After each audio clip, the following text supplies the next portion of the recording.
Hello and welcome to Tech with NK. In this video, we're going to solve the exercise grocery list from CS50's Introduction to Program with Python, problem set 3. In this exercise, we're expected to create a Python file, we call it grocery.py, and implement a program that prompts the user for items, one per line, until the user enters Ctrl-D to actually break out of this list or to break out of this code. And when the user breaks out, we're supposed to output the user's list in uppercase and sorted alphabetically while prefixing each line with the number of items the user inputted, with the number of times, the user inputted that item. And we're supposed to treat the user's input case insensitively. Looking at this demo, we see that if we run the code python grocery.py, the user enters say apple, then he enters banana, and ice cream. What are we supposed to return at the end of the code? One apple, two bananas, and one ice cream. We've been told in the code that no need to pluralize the items. So in this case where we have two bananas, we don't need to say two bananas with an S. We just say two banana and one ice cream. And when they say we need to treat the user's input case insensitively, this means that if in this case the user entered, let's say banana here, or everything in lowercase, and then the user entered banana, say probably with an uppercase B, it shouldn't matter. It should return two banana at the end of the code or at the end of the program. I think with this the exercise is clear enough. And what we're expected to do is start by creating a folder, we'll call it grocery or directory if you prefer. Then we change directories into grocery and create this file grocery.py before we start writing our code. And we'll be given a number of prompts to test our code. I'm going to start by writing my code, then I'll test it together with you. And at the end, I'm going to explain my code line by line for better understanding. Or leave timestamps in the description of this video so you can skip to any point in the video that you prefer. Having said that, let's get right into it. In VS Code, I'll start by creating the directory called grocery, yes, and our directory has been created for us. I'm going to change directories to grocery, and I'm going to create the Python file grocery.py using the command code, and our file has been created for us. I'll just clear this and I'll close this terminal to give us more space to work. Looking at the hints that have been given to us in this exercise, we've been told that it will be better for us to store the user's input as a dictionary because this will make the code a lot more easier. So I'll start by creating that dictionary in my VS Code. Let me just comment this. I'll say creating grocery dictionary. I'm going to call my dictionary grocery, and I'm going to leave it as an empty dictionary. And what do we do next? We realize that our code is supposed to run continuously until the user decides to end the program. So we're going to use a while loop. We'll say while true, because we'll choose when we want to end this ourselves using the break statement. We're going to put our code in the try except block. That's what's expected from us in the exercise. And we're going to get input from the user. I'm going to say item. That will create a variable item or use the input keyword or not pass any string to it, because if we look at the demo, we're not supposed to have any string or any prompt given to the user. I'm going to strip this to remove any leading or trailing white spaces, and I'm going to convert the user's input all to lowercase to make sure that regardless of the way the user enters his input, let's say one time he enters banana with an uppercase B and another time he enters it with a lowercase b, it shouldn't matter. We'll treat the user's input case insensitively. I'm going to make a little assumption at this point, but don't bother. We're going to use an except keyword to catch any error that may result from our assumption. What am I going to say? I'll say grocery item will be equals to, or rather plus equal to 1. So what's my assumption? At this point, I'm assuming that the user's input is already found in our grocery list. But we know that from the beginning, our grocery list is empty. But that's just the assumption I'm making now, and don't bother, we'll catch the error from this later. But if the user's input is already in the grocery list, what are we trying to do? We're trying to add 1 to the value of that key. So let's say in this line of code, we have something like grocery banana. What are we trying to do? We're trying to add 1 to the value of banana. So let's say grocery banana 1. The user enters banana again. Grocery banana 1 plus 1, that will be 2. And again 1 plus 2 plus 1, sorry, and that will be 3. So if the user keeps entering grocery banana, we want to add 1 to the value of banana. But then, like we said, our code is going to have a small problem because in the beginning, banana is not in the grocery list, and so because this list is empty. But what can we do? We can catch that error using an except block. So we'll say except key error. The key error is going to occur in this line of code when we're trying to add 1 to something that is not yet in the grocery list. So if something is not in the grocery list, what do we need to do? We need to add it there, exactly. So we'll say grocery item is equal to 1. Meaning we're including the item to our list and giving it the value 1 because that's the first time that it's occurring. And at this point, we're able to get the input from the user and modify our dictionary appropriately. So what do we need to do when the user wants to break out of the code? We're expected to print out the user's list. First, sorted in alphabetical order. Next, everything in uppercase. And the output is supposed to be prepended with the value of each key. So we'll start by catching that with an except block. So we'll say except end of file error. Yes. What do we want to do? First, we're going to sort our list. I'm going to create a variable or call it sorted grocery, and I'm going to use the function sorted to actually sort our dictionary.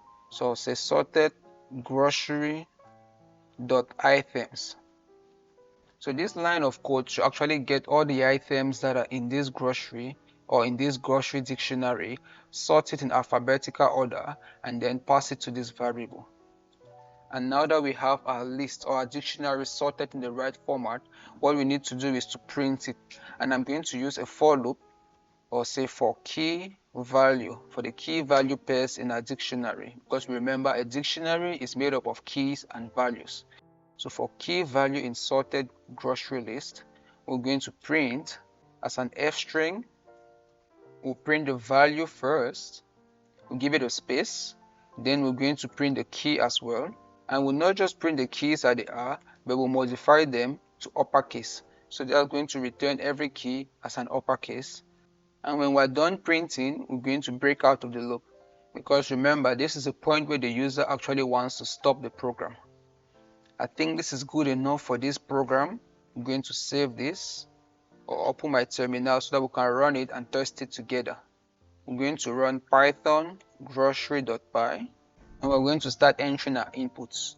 Let's say we enter banana, that's the first time, or enter banana in this weird way, that's the second time, or enter, let's say what, banana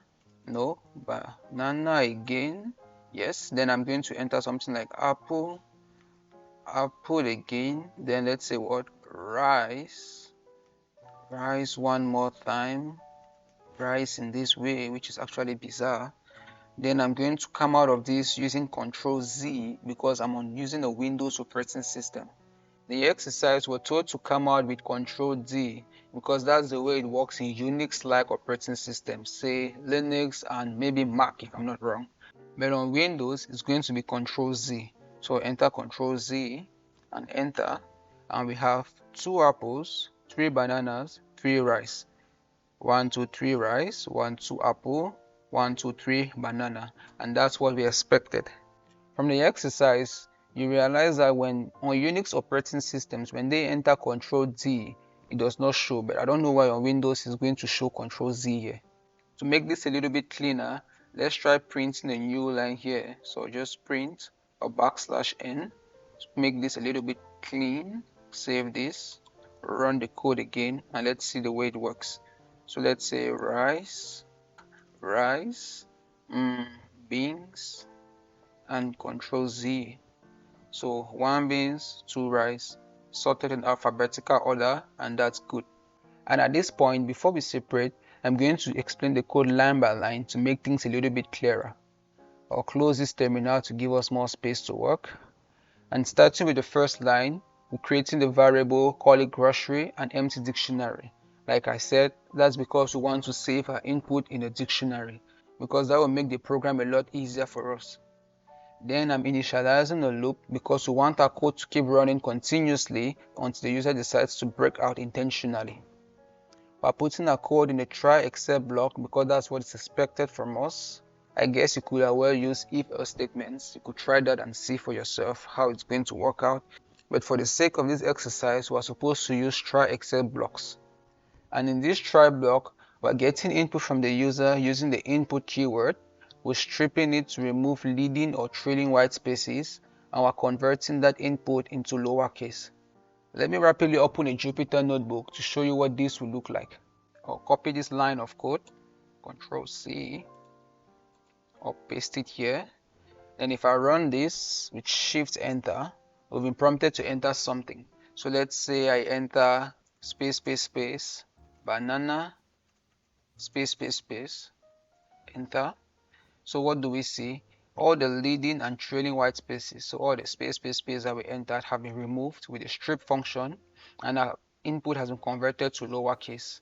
Let's say I entered something different. If I remove this and I entered something like space, space, space, apple, okay, and I run this, our spaces have been removed and it's been converted to lowercase. What next? And in this other line, we're incrementing the value of this specific key by 1. Let me show you an example in this Jupyter notebook. Okay, in this notebook, what have we done? We've initialized a variable or a dictionary, grocery, that has the key rice and the value 2. If I run this, our grocery has been created. Now on this line, I'm trying to increment this value by 1. So what are we doing? We're saying grocery rice, which is 2. 2 plus 1, which should give us 3. So if I run this and I try printing grocery, what do we have? Rice 3. So we see that this is basically incrementing the values of each key or of the corresponding key. I think this line of code is clear enough. Back in our exercise. But remember, I said that this line has a little problem because we're already assuming here that the item is already in the list. But for new items, what do we need to do? We need to create them all together and say grocery item equals to 1. And that's why we're using this except key error here, because when the user is going to enter a new item, this line is going to fail and will fail with an error, key error. We'll catch that error using this line of code, and we're going to create a new item in the list using this other line of code. And using this other line, that's the except end of file error, we're trying to catch when the user wants to stop this list or to break out of our program. And when the user enters Control D, this line of code is going to be activated. And when this line is activated, what are we trying to do? We're going to sort this list. Then using this for loop for key value in the sorted list, we're going to print the values and the keys in the expected format while changing the keys to uppercase. And in a Jupyter notebook, I'm going to show you what sorting the list or the dictionary will look like. Okay, I've gone ahead and modified our grocery list a little bit to look like something the user might have entered. And with this sample dictionary, we are saying sorted bracket grocery dot items. And when we run this, we see that our grocery has been updated into a list with all the items sorted in alphabetical order: beans 3, egg 5, rice 2. That's for key and value.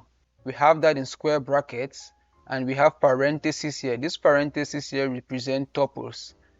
I'm not sure we've been taught that yet in the course, but I think we're going to come to that later. So basically, this is what this line of code does. I think the rest is clear enough and believe this is a good enough explanation for this program. If you have any more questions, I encourage you to leave them in the comment section below, and I'll be more than pleased to answer them for you. If you enjoyed this video, please support the channel by hitting the like and subscribe buttons so that you won't miss on any upcoming content. It was a pleasure solving this exercise together with you, and until next time, have a good day.